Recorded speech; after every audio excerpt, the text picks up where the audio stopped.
Assalamualaikum warahmatullahi wabarakatuh. Perkenalkan, kami dari kelompok 3 ingin mempresentasikan materi mengenai interdependence and the gains from trade untuk memenuhi penugasan mata kuliah pengantar ekonomi mikro dengan dosen pengampu Bapak Muhammad Fawai. Next. Diperkenalkan di sini adalah anggota dari kelompok kami. Yang pertama ada Ahmad Haikal Majid dengan NIM 17056234141. Lalu ada Kristia Amanda dengan NIM 17056235156. Yang ketiga saya sendiri Dwiki Bagaskoro dengan NIM 17056623135. Kemudian yang keempat Nandira Siva Fauzia dengan NIM 17056630024. Lalu Rajuan Nadir dengan NIM 17056623080 dan yang terakhir Shirley Sherlita dengan NIM 17056623018. Materi pertama akan dibawakan oleh Nandira. Oke, yang pertama ada a parable for the modern economy, yang artinya perumpamaan ekonomi modern.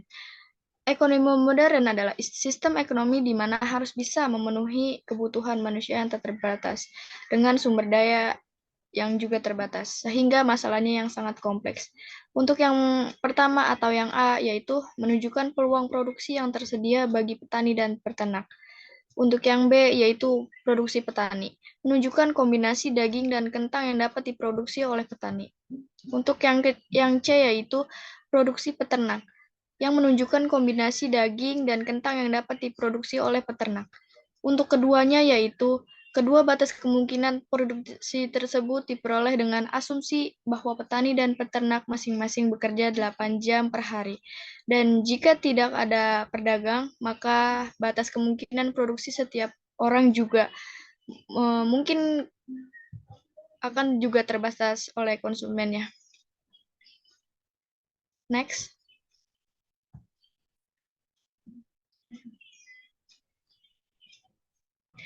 How trade expand consumption opportunities. Next. Di sini ada keuntungan perdagangan. Jadi, dalam tabel ini memudahkan kita untuk melihat bahwa petani dan peternak masing-masing dapat memperoleh keuntungan dengan mengkhususkan diri pada bidang yang mereka kuasai dan kemudian berdagang satu sama lain.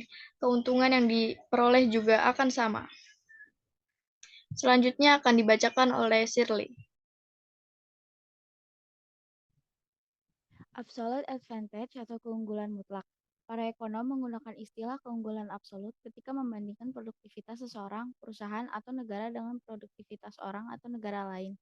Produsen yang memerlukan input dalam jumlah lebih kecil untuk memproduksi suatu barang dikatakan mempunyai keunggulan absolut dalam memproduksi barang tersebut. Misalnya, Ross mempunyai keunggulan absolut baik dalam memproduksi daging maupun memproduksi kentang karena ia memerlukan waktu lebih sedikit dibandingkan Frank untuk memproduksi satu unit barang tersebut. Ross hanya membutuhkan input 20 menit untuk menghasilkan 1 ons daging, sedangkan Frank membutuhkan 60 menit. Demikian pula, Ross hanya membutuhkan 10 menit untuk menghasilkan 1 ons kentang, sedangkan Frank membutuhkan 15 menit. Dapat disimpulkan bahwa Ross memiliki biaya produksi kentang yang lebih rendah jika kita mengukur biaya berdasarkan kuantitas input. Next. Opportunity cost atau biaya peluang. Para ekonom menggunakan istilah keunggulan komparatif ketika menggambarkan biaya peluang yang dihadapi oleh dua produsen. Produsen yang menyerahkan lebih sedikit barang lain untuk memproduksi barang X mempunyai biaya peluang yang lebih kecil untuk memproduksi barang X dan dikatakan mempunyai keunggulan komparatif dalam memproduksinya. Menurut tabel 1, memproduksi 1 ons kentang membutuhkan waktu kerja 10 menit. Ketika Ross menghabiskan 10 menit itu untuk memproduksi barang kentang, dia menghabiskan 10 menit lebih sedikit untuk memproduksi daging. Karena Ross memerlukan waktu 20 menit untuk menghasilkan 1 ons daging, maka 10 menit kerja akan menghasilkan setengah ons daging. Oleh karena itu, biaya peluang Ross untuk memproduksi 1 ons kentang sama dengan setengah ons daging. Sekarang, pertimbangkan biaya peluang Frank. Memproduksi 1 ons kentang membutuhkan waktu 15 menit. Karena dia membutuhkan waktu 60 menit untuk menghasilkan 1 ons daging, maka 15 menit kerja akan menghasilkan seperempat ons daging. Oleh karena itu, biaya peluang Frank untuk 1 ons kentang sama dengan seperempat ons daging. Selanjutnya akan dijelaskan oleh Rajwan.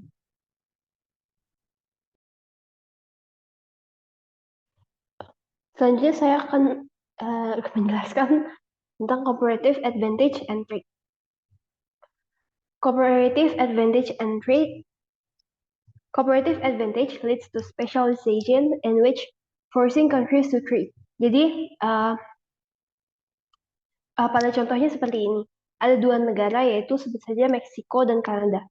Meksiko dapat memproduksi alpukat dan Kanada dapat memproduksi sirup maple yang didapatkan dari pohon maple. Nah,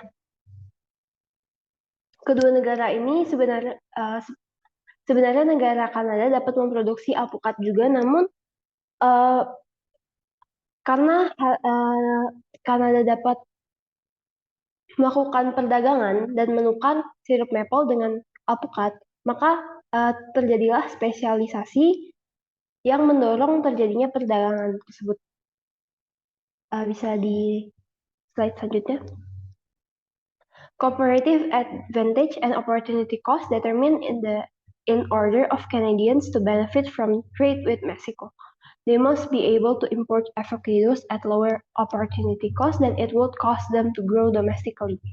Nah, jadi harga untuk memproduksi alpukat bagi Kanada bisa saja lebih besar daripada harga untuk mengimpor alpukat dari Meksiko. Hal ini menyebabkan hal yang disebutkan dengan namanya trading atau perdagangan internasional. Namun lalu bagaimana cara menentukan harga tersebut? Bisa ke dua slide sebelum ini.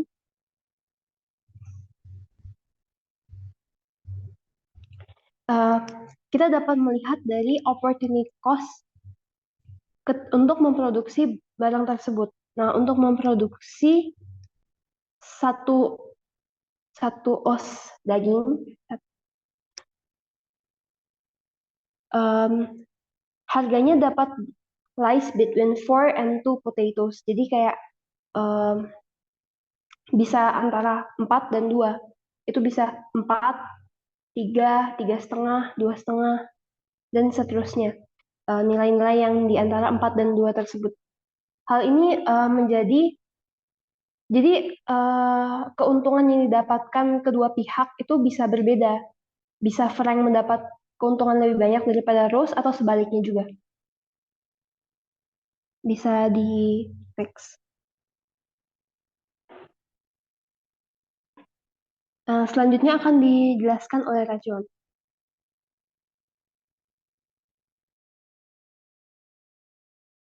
Selanjutnya saya akan menjelaskan tentang application of comparative advantage atau pengaplikasian dari teori comparative advantage.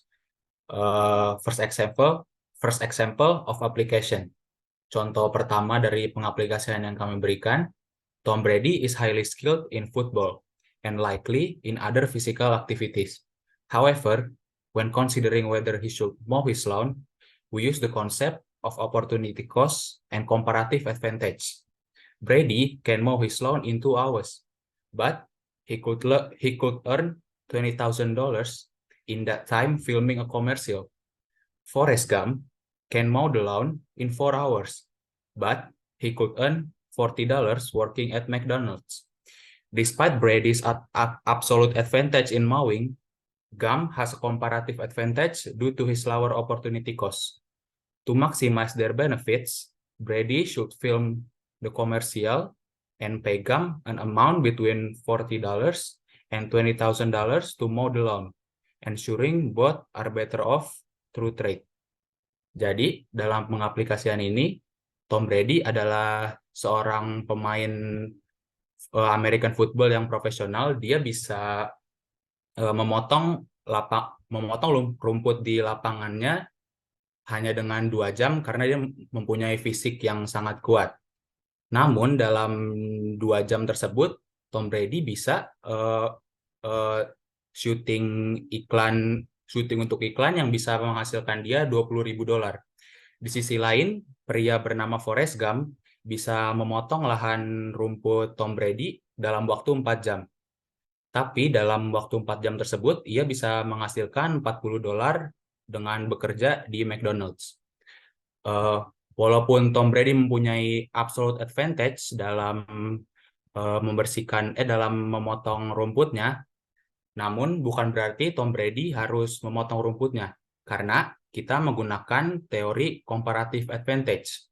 Yang harus memotong rumput Tom Brady adalah Forrest Gump, karena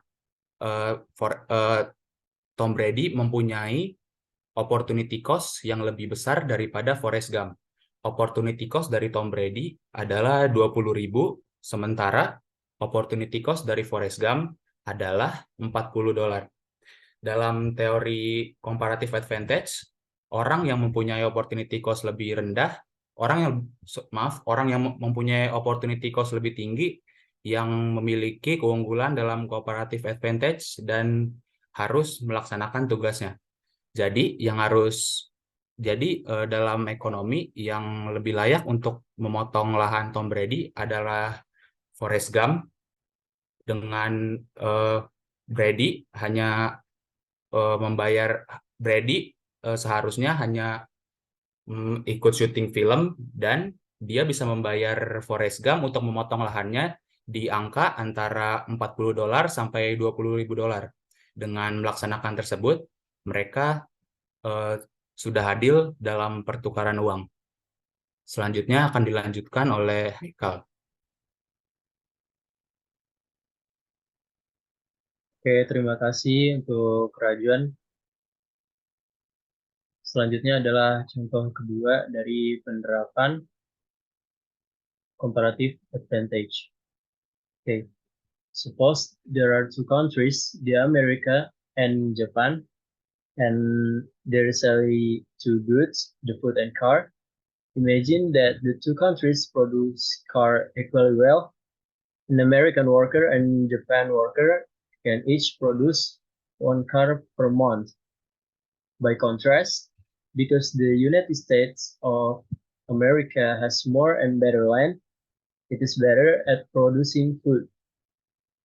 US worker can produce 2 tons of food per month, whereas Japan's worker can produce only 1 ton of food per month. Because the opportunity cost of a car is 2 tons of food in the United States, but only 1 ton of food in Japan, Japan has a comparative advantage in producing cars. Similarly, because the opportunity cost of a ton of food is 1 car in Japan, but only half car in the United States of America. The United States has a comparative advantage in producing food. Oke, jadi dalam contoh kedua ini dijelaskan bahwa ada dua negara yang sama-sama memproduksi barang yang sama, yaitu Amerika dan Jepang. Lalu di kedua negara ini, ketika saling memproduksi barang, akan ada perbedaan antara hasil produksi di antara kedua negara tersebut. Contohnya adalah Amerika dan Jepang sama-sama memproduksi makanan dan juga mobil. Di sisi lain, Amerika juga sama memproduksi mobil dan juga makanan. Namun Amerika memproduksi makanan jauh lebih baik dan dapat memproduksi lebih banyak makanan dibandingkan Jepang. Sedangkan Jepang sebaliknya. Namun Jepang lebih banyak memproduksi mobil ketimbang Amerika. Nah, dapat disimpulkan bahwasannya Amerika dapat memproduksi makanan dan mendapatkan comparative advantage untuk makanan daripada Jepang, sedangkan Jepang mendapatkan comparative advantage untuk memproduksi mobil daripada Amerika. Selanjutnya adalah penjelasan dari Dwiki Bagaskoro.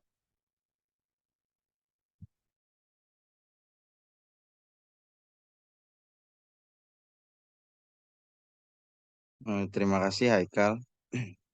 Saya akan membahas tentang studi kasus. Di sini panel A menunjukkan kemungkinan produksi yang tersedia untuk Frank si petani dan Ross peternak. Panel B menunjukkan kombinasi dari daging dan kentang yang dapat Frank produksi. Panel C menunjukkan kombinasi dari daging dan kentang yang Ross dapat produksi. Kedua kurva kemungkinan produksi diasumsikan Frank dan Ross bekerja 8 jam per hari. Apabila tidak ada perdagangan, maka kurva kemungkinan produksi akan sama dengan kurva kemungkinan konsumsi. Dengan diasumsikannya jam kerja Frank dan Ross selama 8 jam per hari dan mereka bekerja masing-masing. Tabel 1 menunjukkan jumlah waktu yang dibutuhkan masing-masing orang untuk memproduksi 1 on barang.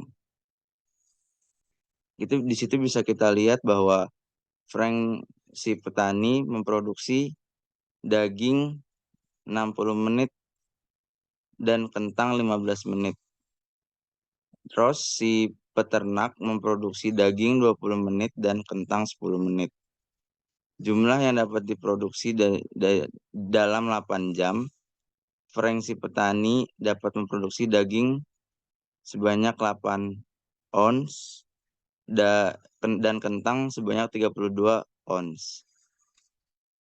Ross si peternak dapat memproduksi daging sebanyak 24 ons dan kentang 48 ons. Figur B mengilustrasikan jumlah daging dan kentang yang dapat Frank produksi apabila Frank bekerja 8 jam per hari untuk kentang. Dia memproduksi 32 kentang jika disesuaikan dengan sumbu horizontal dan tidak ada daging. Apabila ia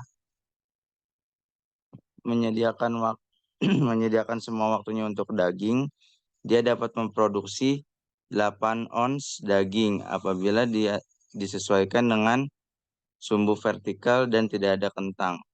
Apabila Frank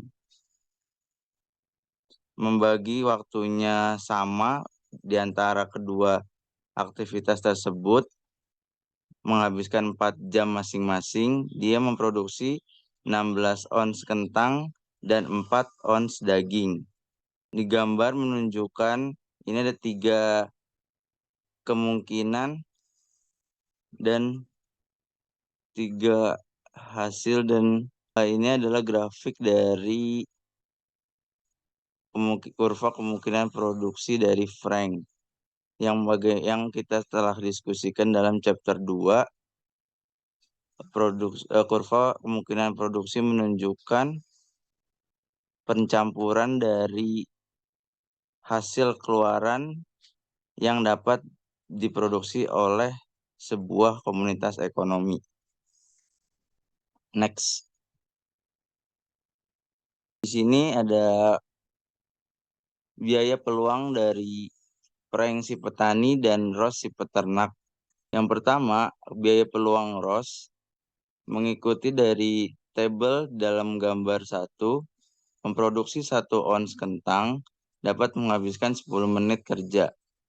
Saat Ross menghabiskan waktunya 10 menit untuk memproduksi kentang, dia menghabiskan 10 menit lebih sebentar untuk memproduksi daging. Karena Ross membutuhkan 20 menit untuk memproduksi 1 ons daging, 10 menit untuk bekerja dapat menghasilkan setengah ons daging. Biaya peluang Ross untuk memproduksi 1 kentang adalah setengah ons daging. Lalu kita melihat biaya peluang Frank. memproduksi 1 ons kentang dapat menghabiskan 15 menit kerja. 15 menit waktu kerja karena dia butuh 60 menit untuk memproduksi 1 daging. 15 menit kerja dapat menghasilkan 1/4 ons daging. Biaya peluang frank adalah 1 ons kentang adalah 1/4 ons daging.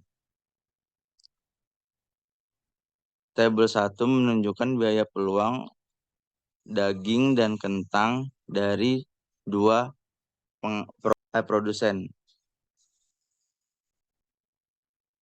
Sekian presentasi dari kami, kurang lebihnya mohon maaf. Wassalamualaikum warahmatullahi wabarakatuh.